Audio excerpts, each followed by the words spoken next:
नमस्कार, मैं हूं आपके साथ निशु शर्मा और आप देख रहे हैं हिंदी खबर बुलेटिन की शुरुआत करेंगे बड़ी खबर के साथ, जहां जबलपुर से खबर है बरगी डैम में क्रूज पलटने से बड़ा हादसा यहां पर हो गया।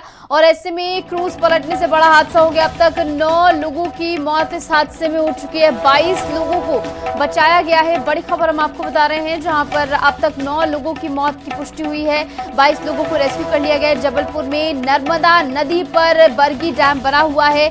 मध्य प्रदेश के जबलपुर स्थित बरगी डैम में गुरुवार शाम एक भीषण हादसा हो गया, जहां एमपी टूरिज्म का पर्यटकों से भरा क्रूज तेज आंधी तूफान के कारण नर्मदा के गहरे पानी में डूब गया। शुक्रवार सुबह तक इस हादसे में मरने वालों का आंकड़ा जो है 9 तक पहुंच गया है, जबकि रेस्क्यू टीम ने 22 लोगों को सुरक्षित बचा लिया है।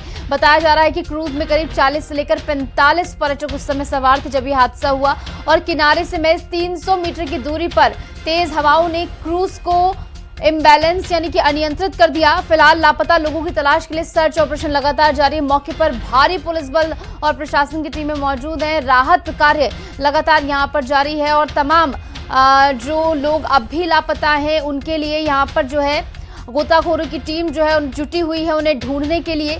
लापता पर्यटकों की तलाश अभी भी लगातार जारी है। इसमें सवाल सबसे बड़ा ये खड़ा हो रहा है, क्या इसमें लापरवाही हुई है?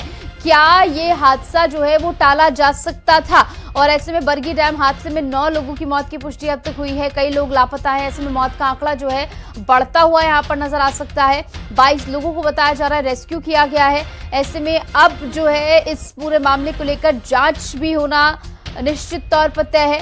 और कैसे हुआ हादसा वो भी समझिए। तेज हवा के कारण क्रूज का संतुलन जो है बिगड़ जाता है। किनारे से महज 300 मीटर दूर क्रूज था जब यह हादसा हुआ।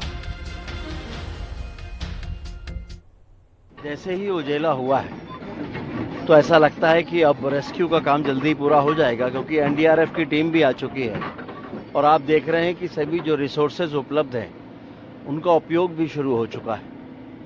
तो अब ऐसा लगता है कि जल्दी ही क्रूज सीधा कर लिया जाएगा, और एक बार क्रूज सीधा होके बाहर निकल गया तो सारी स्थितियां स्पष्ट हो जाएंगी कि एक्चुअली कितने लोग उसमें रहे हैं। ये भी हो सकता है कि कुछ लोग उसमें ना भी हों, जो बह के निकल गए हों, लेकिन अब चूंकि उजेला हो चुका है तो उनको भी ढूंढने में स्वाभाविक है कि आसानी होगी। वेव्स बहुत तेजी से आके अंदर पानी घुसा है, 2 लहरें आई हैं वो अंदर घुसी हैं, फिर उसके बाद एक क्रूज झुका है इस तरफ और वेव्स और तेज आई तो उससे ग्लास टूट गए सारे, जिससे वो पलट गया। मेरा बेटा है 4 साल का, मेरी वाइफ मिसिंग है। हम 3 लोग थे जिन्होंने आपस में जाके नीचे से निकाल कर लाए और सबको बांटा है। इनकी तरफ से स्टाफ कोई नहीं था कि जो जैकेट दे या कोई दे। क्रूज वापस ही लौटते वक्त हुआ हादसा, वहाँ से जो हादसा वेव शुरू हुआ और कोशिश करते करते वहाँ तक पहुँचा है वो। मैंने खुद लाइफ जैकेट लोगों के हाथों में दी, ऐसे पहनो करके, खतरा मुझे लगने लग गया था कि कुछ होगा। और ऐसे में जबलपुर हादसे में अब तक 22 लोगों को रेस्क्यू किया जा चुका है। कई लोग अभी भी लापता हैं। 40 से 45 लोग बताया जा रहा है क्रूज में सवार थे जब ये हादसा हुआ। तेज हवा के कारण संतुलन जो है क्रूज का बिगड़ता है और किनारे से महज 300 मीटर दूर संतुलन बिगड़ने के बाद क्रूज जो है वो पलट जाती है। और जैसे कि यात्रियों ने भी बताया, जो लोग वहां से रेस्क्यू किए गए उनकी ओर से आप बीती बताई जा रही है कि कैसे अचानक से लहर आ जाती है, उसके बाद ग्लासेस टूट जाते हैं और क्रूज जो है पलट जाती है। इस बीच हमारे साथ हमारे सहयोगी तबरेज खान जुड़ गए हैं ज्यादा जानकारी के साथ। तो तबरेज, इस हादसे को लेकर फिलहाल क्या कुछ अपडेट है? क्योंकि 22 लोग रेस्क्यू किए गए, 9 लोगों की अब तक मौत की पुष्टि हो चुकी है। ऐसे में कहा यह जा रहा था कि उजाला होने के बाद जो है रेस्क्यू करने में आसानी होगी, जो लोग लापता उनको ढूंढने में आसानी होगी। फिलहाल क्या कुछ अपडेट है?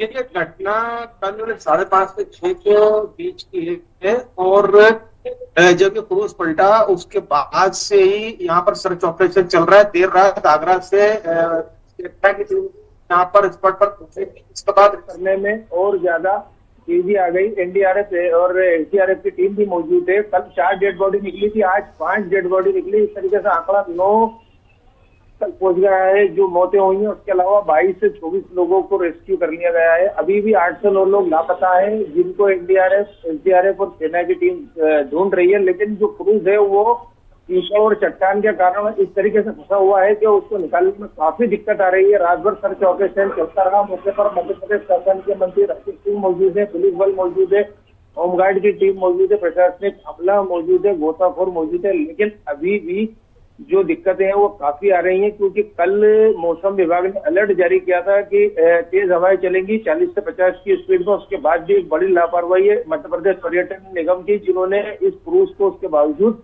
इतने यात्रियों को इसके अंदर क्रूज में बिठा करके भेजा, और जिस तरीके से वहां बीच में पहुंचने के बाद जब हवाएं चली उसके बाद क्रूज पलट गया, और जब वो उसके अंदर क्रूज पलटा उसके बाद जो चश्मदीद उन्होंने बताया कि उन्होंने लाइफ जैकेट उनको दी गई, उसमें तो कुछ ही लोगों ने लाइफ जैकेट पहनी लेकिन कुछ लोग नहीं पहन पाए और ये क्रूज पलट गया।